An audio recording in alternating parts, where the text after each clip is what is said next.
to unite and liberate Kenya from the shackles of socio-economic injustice from a predatory ruling elite, who with impunity have diverted our republic from serving the people to serving themselves. It is no coincidence that we meet at Ufungamano House, a sacred ground where the forces of unity triumph over tyranny. In the run-up to return to multi-party democracy, this was the home of the forces that came together to make that happen.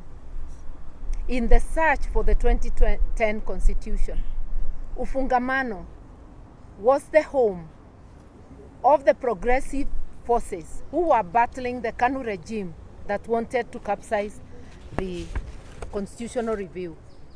It's therefore of great significance that we gather here today to make a commitment to liberate Kenya from socio-economic injustice. We are threatened by a regime that wishes to erase the gains we have achieved through our collective labor as Kenyans. We have witnessed electoral and socio-economic injustice exemplified by unfair and manifestly excessive taxation, earning Ruto the name of Zakayo. Even children now know that there is Zakayo who raids people's pockets and denies our children sufficient food to feed on. We are also burdened by official corruption, pilferage and outright theft of our public resources, while neglecting the constitutional obligation of ensuring that the basic needs of our people are met. Article 43 of the Constitution is clear that the state shall ensure that all Kenyans are able to get basic needs. Those basic needs, we are now witnessing a reversal of the gains we had made. Our health system is on the brink of collapse due to inadequate funding, the chaotic dismantling of our working system, the NHIF, and forcing upon Kenyans the chief chaff, which we are not even able to understand what it means. And this is not only enhancing the taxation, because the chief chaff regime is raiding people's pockets. Under NHIF, the contribution was a flat 500 Kenya shillings per person. Chief chaff seek to take from those who have pay slips 2.75 of their earnings, basically 3%.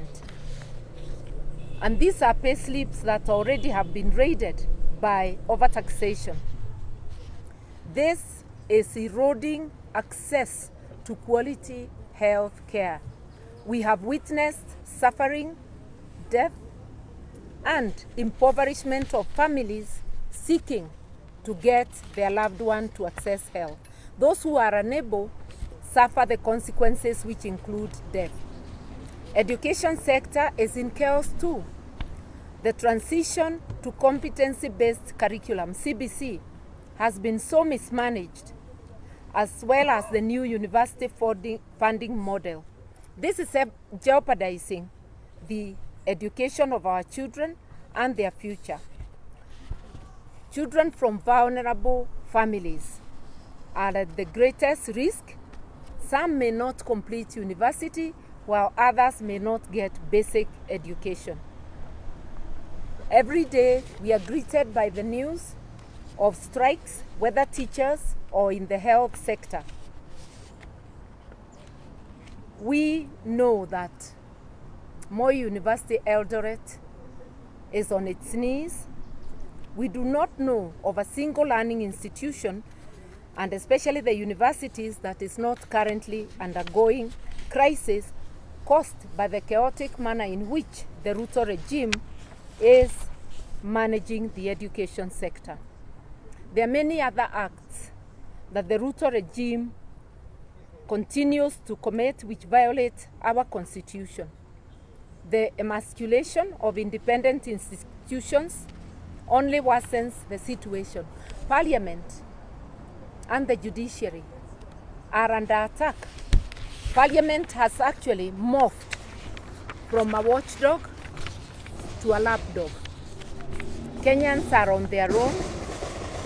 It has taken more than 2 years to get the nation an electoral commission, the IEBC, after Ruto, through vendetta, dismantled the electoral commission and ensured that the 4 commissioners who had disagreed with the verdict of his win were hounded out of office.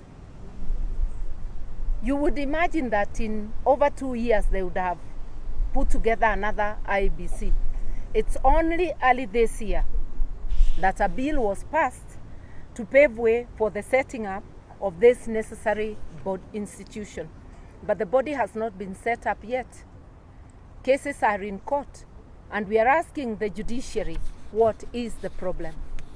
It is okay for people to file cases, but Kenyans would want to see those cases disposed of in a speedy manner, so that even if one is going through the entire appeal system, let the cases be prioritized.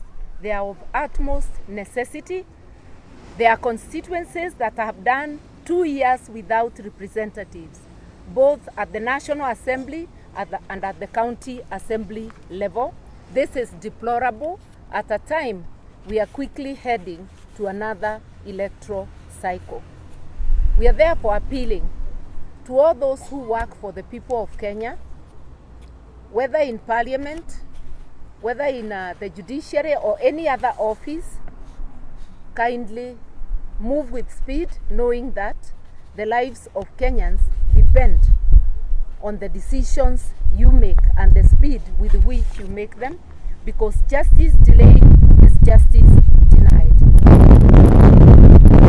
We salute those in the judiciary, especially the Court of Appeal, the High Court, and within the ranks of magistrates, those who have made decisions that have helped Kenyans to retain a modicum of integrity of their systems. We in particular salute the courts that have helped Kenyans to remain with our main gateway, the Jomo Kenyatta International Airport. If it was not for the sparks of light in the judiciary, this national asset would have been gifted to the shadowy Adani group. I call them shadowy because apart from America that has indicted them, they have integrity issues in many other jurisdictions. We have seen members of the Ruto administration, including Ruto himself, speaking for Adani, people who are on taxpayers' money, to advocate for Kenyans, advocating for a foreign entity. They now have egg on their face. We know they were advocating for corruption, for opaqueness. And we again salute our courts, and we say together we shall defeat the machinations of those who want to dismantle our republic and to rob of Kenyans of their national treasures. Nation building is not for the faint-hearted. Our institutions are as good as the people who run them.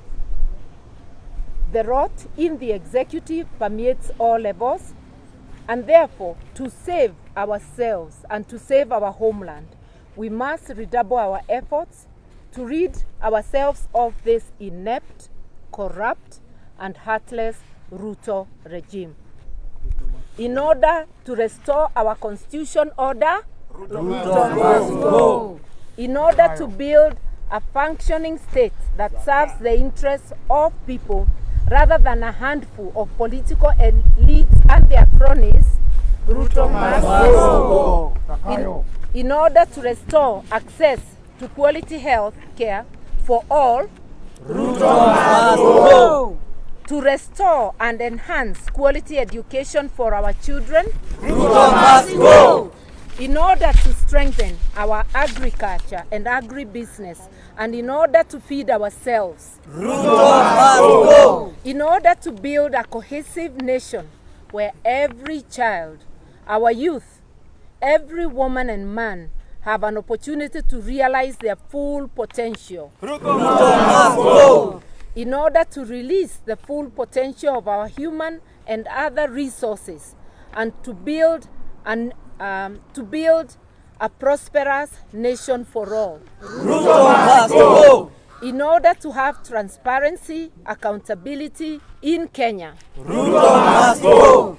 Indeed, because we know the DNA of the Ruto administration is lies, more lies, corruption, and extrajudicial executions. Yes. Kenya is ready and committed to mobilize, to unite Kenyans and work with all people of goodwill to liberate this country and to rid of the country one Sakayo